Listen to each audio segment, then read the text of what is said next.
요즘에 이 챗 GPT 열풍. 네. 뭐 어디서나 들려오는 얘기인데요. 이제는 일상생활 업무 현장에도 도입되기 시작했습니다. 네. 지금 사용 가능한 서비스니까요. 물론 이게 아직은 베타 서비스긴 하지만 적어도 정보 비서 역할은 톡톡하게 한다. 써본 사람들의 얘기인데요. 자, 민간 기업에서 보면 이런 사례가 있습니다. 자, 지난 6년간 임상 환자 한 3천 명 정도의 데이터를 일일이 엑셀에 입력하려면 이게 생각만 해도 수작업으로 깝깝한데요. 그럼요. 한 반나절 이상 걸리거든요. 대여섯 시간. 그런데 이것을 챗 GPT한테 물어봤더니 연산식과 코드를 알려줘서 1분 만에 처리 완료했다. 아주 톡톡히 재미를 봤고요. 네. 그리고 또 어떤 분은 특히 해외 담당 업무를 하는데 영어에 자신 없는 분들이 많습니다. 그런데 이제 사업계획서라든가 여러 가지 한글로 된 자료들을 챗 GPT야 이거 영문으로 요약해줘. 쫙 나오는 거예요. 네. 물론 한번 감수는 필요하겠습니다만 이런 내용들에서 아주 이 효과 있게 사용할 수 있더라는 걸 실제로 직장인들이 이제 체험하기 시작하면서 어쩌면 이게 단순 노동인데요. 단순 지식 노동. 자료를 수집하고 그 자료를 깔끔하게 정리하는 정도는 해주는 역할을 하기 때문에 아주 좀 이게 효과가 있는 것 아닌가 하는 지금 이야기들이 많이 쏟아지고 있습니다. 네, 업무 효율을 높이기 위해서 사용하시는 분들이 크게 늘고 있는 것 같은데요. 공공기관에서도 이 챗 GPT를 사용하는 사례가 늘어나고 있다면서요? 뭐 민간 공공 큰 경계는 없습니다. 네. 예를 들면 경찰 업무를 생각해 보시면요. 국내 업무가 아니라 요즘에 해외 공제 업무가 늘고 있어요. 인터폴에 뭐 적색 수배됐다. 이 범죄자가 해외로 도피했다. 그럼 현지 경찰과 공조를 해야 되는데 먼저 그 사안에 대한 이야기가 오가야 되겠죠. 그럼 영문으로 공문을 작성해야 되는데 이거 곤혹스러워하는 경찰관들 많습니다. 네. 그런데 챗 GPT한테 부탁을 하니까 깔끔하게 범죄인 수사, 인도, 사안에 대한 내용에 대해서 영문 정리가 딱 되는 거예요. 네. 그래서 우선 경찰뿐이겠습니까? 이건 제가 보기엔 거의 모든 부처에서 쓸 수 있는 내용들이 되겠고요. 그리고 이제 또 하나는 서울시의 경우에는 챗 GPT를 좀 업무 현장에 적극적으로 도입해보자. 지금 오세훈 시장이 창의 행정 이렇게 주창하고 있거든요. 네. 그러다 보니까 지금 서울시 민원의 대표 주자 120 다산 콜센터에 챗 GPT를 도입하면 어떠냐 하는 검토를 하겠다. 이거 어제 나온 얘기입니다. 그래서 앞으로 공공 현장에도 챗 GPT가 다양하게 활용될 가능성이 높아지고 있습니다. 메타버스 작년에 네. 코로나 때. 온 동네에서 메타버스 하겠다 이랬는데 챗 GPT 나오니까 또 전부 챗 GPT 하겠다고 그래요. 어쨌든 이게 유행처럼 번지는 건지 아니면 정말 미래에 또 지금 일상에 다가와서 우리를 편리하게 해주는 건지 그건 좀 더 봐야 되겠습니다만은 어쨌든 이 AI와 함께하는 미래가 아니고 AI에게 지배되는 미래가 될까 봐 그 부분은 조금 네. 걱정이 되기도 합니다. 생활 이슈인데요. 복도 잡동사니 논쟁. 아파트 사시는 분 거의 겪으실 거예요. 네, 알죠. 자, 온라인 커뮤니티에 올라왔습니다. 언니 집에 놀러 갔는데요. 이 앞집에 신혼부부가 무례하다. 그러니까 이 공용 복도에 자기 집 앞에 막 물건들을, 개인 물건들을 내놓는다. 가서 봤더니 뭐 이게 재활용품이 내놓아져 있더라. 그래서 언니한테 얘기했다는 거죠. 이거 얘기해서 집안에 들여놓으라고 해요. 저렇게 큰 게 복도에 있으면 어떡해요. 그런데 언니는 야, 우리가 출장도 많이 가고 그리고 이웃하고 좀 큰 소리 내기 싫어. 그래서 난 얘기 안 하려. 이제 그러는 거죠.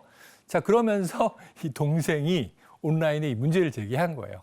언니네 집에 이제 자주 가다 보니까 이게 뭐 유모차는 기본이고 점점 물건이 늘어난다. 네. 잡동사니들이 많이 쌓인다. 그러니까 사실은 뭐 쓰레기 수거 통도 내놓고 뭐 여러 가지 물건들이 쌓여 있다는 거죠.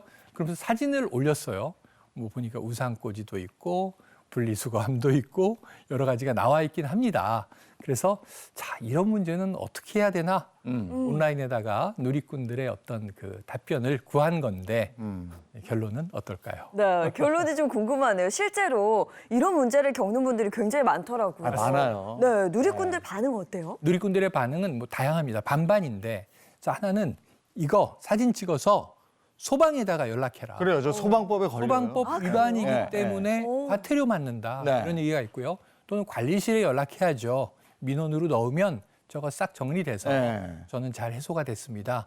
이제 이런 이제 저거 해소해야 된다.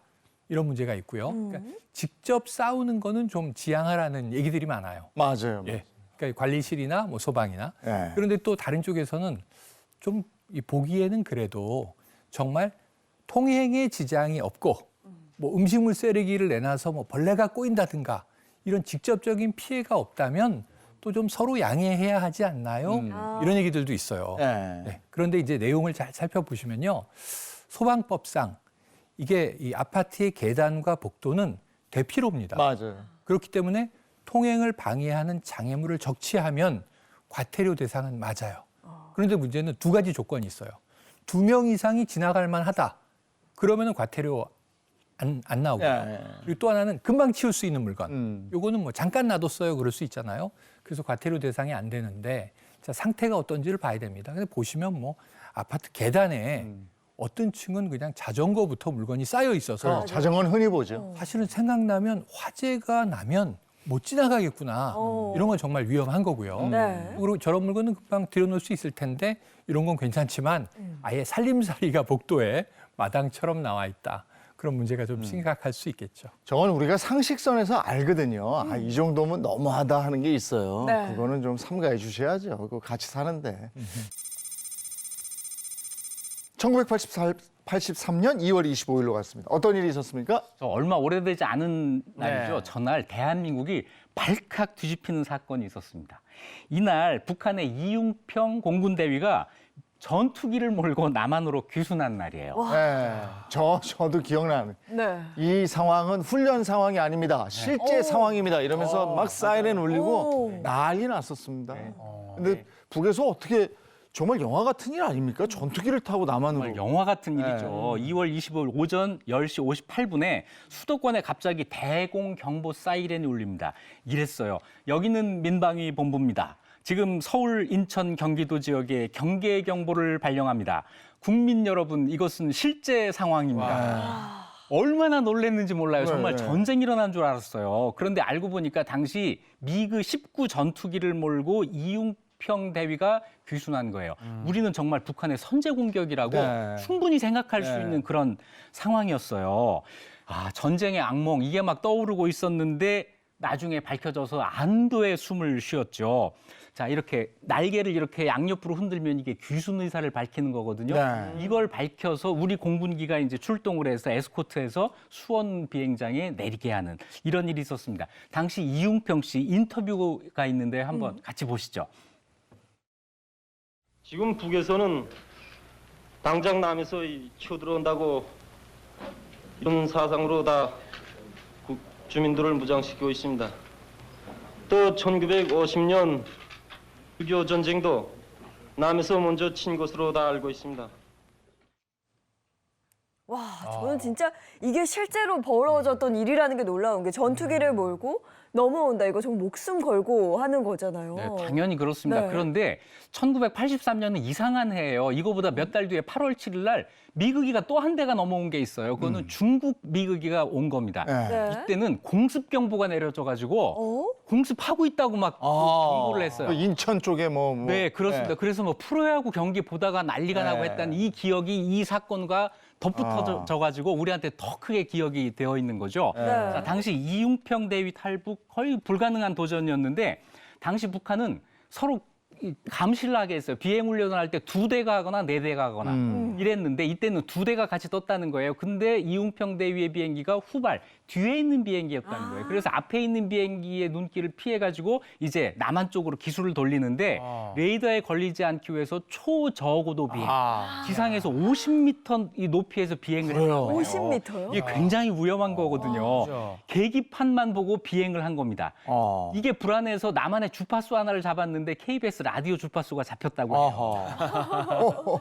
아니 근데 만약에 이융평 대위가 2대 중에서 앞에 있었다면은 뒤에 전투기한테 아마 격추를 당할 수도 있었겠네요. 그렇겠죠. 그죠? 그럼요. 당연히 그랬을 거죠. 근데 우리나라에 딱 올 때 말이죠. 북한 이 군인이 기순 의사도 밝히고 그리고 전투기까지 몰고 왔단 말이죠. 네. 환영할 수밖에 없었겠어요. 그렇죠. 전투기까지 여기에 중요한 거죠. 이럴 경우에는 보로금이라고 하는 걸 지급합니다. 정보, 장비 이런 걸 갖고 오면 보로금을 지급하는데 그때 이융평 대위에게 지급한 보로금이 15억 6천만 원. 그때 돈이에요. 83년에 1983년에 그때 강남 은만 아파트 한 채 값이 2천만 원에서 4천만 원 하니까 이야, 상당한 돈이네. 복권 1등 당첨되면 1억 5천만 원 줬거든요.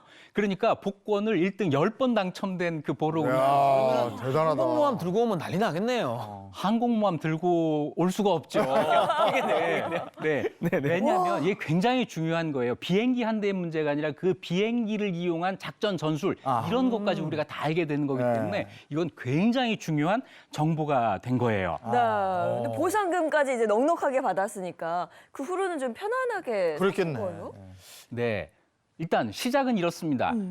북한에서 넘어온 공군 대위예요. 대한민국 공군이 돼요. 그래서 한국에서 대령까지 진급을 하고 여기서 결혼도 하고 가족도 꾸리고 다 정착을 하는 것 같았는데 네. 스트레스를 굉장히 많이 받았던 것 같아요. 북한의 보복의 어떤 우려, 또 한 가지는 북한에 남겨두고 온 가족의 어떤 문제 이런 것 때문에 스트레스를 많이 받았고 그래서 좀 술을 많이 마셨던 것 같고 그래서 간경화 판정을 받고 5년 투병 끝에 48살의 나이로 일찍 생을 마감했습니다. 지금은 저 국립대전연충원 장교묘역에 안장이 돼 있습니다. 그렇군요.